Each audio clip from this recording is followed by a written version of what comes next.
Comme si on a mboka boy. Ah, ils ont mboka te, ah, ils ont kin, mboka la nine. Oh, kin est là boy. Kin est là boy. Beaucoup en Afrique d'ici, du cas si nous avons grave, ils ont qu'on comme c'est. Mais il y a pas d'adresse côté te. Oh, ah, tu vas dans des ah, ils ont mboka te, ah, tu as le zizi là.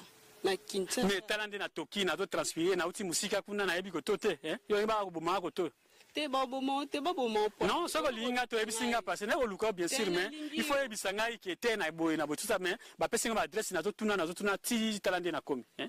Te na lingi o sona linga ko te na ko ko mémoire. Mais côté zamboka na ko vivre boité.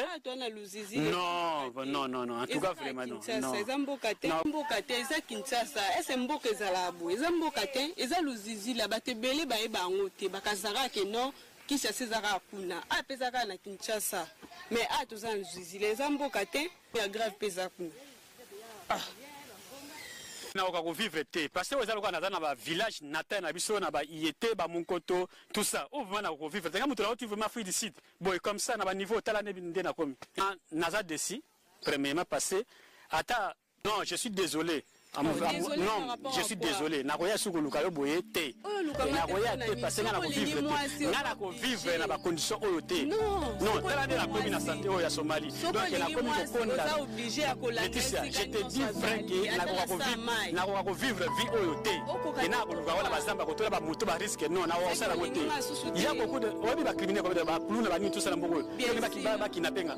Oui, bien sûr. Nakoya sous-souté en tout cas vraiment na yo en tout cas vraiment to continuer te. Non, nous t'avons de transférer. T'as na komi. Soko lingi mo ko simba te da kunso boye lokola na mboka na zamba oketo na Kinshasa na boyi. Ici des aba imebi. Atuana bike na boyi.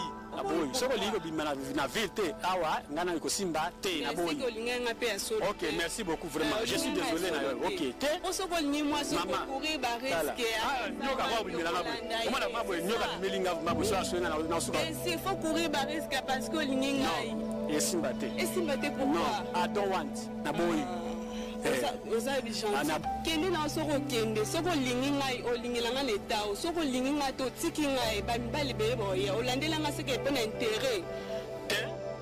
Yo pona mbongo, OK? Olinga pona mbongo ya, olinga pona mbongo ta fui décider tentire vanda. Donc boga ndela zaboye, olanda pona boga na bona bazamba.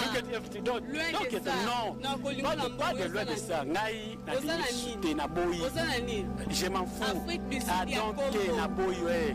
To vivre na ba condition de tala ba kisani komitande na komi. Kende bele bazala ba keti na ande komi bebi tout ça. Na kondi bibu mosili. Tala ba condition butala. En tout cas vraiment la landi beauté maman ebona landi ko na taille S olandi nga pona basi baze belé avec ça mi bal pe bazo préférer ngai OK okoluka na ke na bazamba boy na ke nanga na zamba boy na ke nanga okoluka nga na ke nanga